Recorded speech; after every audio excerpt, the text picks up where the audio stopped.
My name is Daniela. I'm 20 years old. I live in Blumenau, Brazil, and I'm here to present myself and give you good reasons to choose me to be your au pair.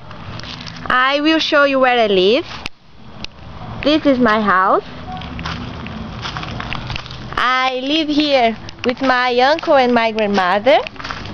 That's my grandmother. Say hello, Grandma. Hello. These are my dogs. I love animals. Now we'll talk about me.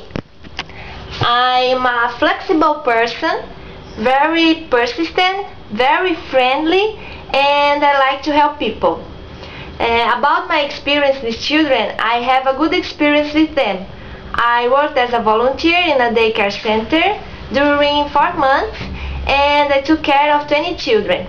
My duties with them were to give them meals, to give them beds, to tell stories, to play with them, and to organize their toys and belongings. All my family gave me support in my decision, and they say that will be a good opportunity for my life. In my free time, I like to go to parks to play with my dogs. I like to go to the mall. I like to talk to my family and to my friends. I like to listen to music and to read books.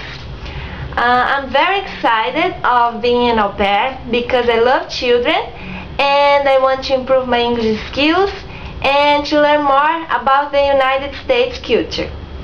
I would be very happy of being part of your family and helping my host family in whatever necessary. And I think that's all. So thank you for watching. See you. Bye bye.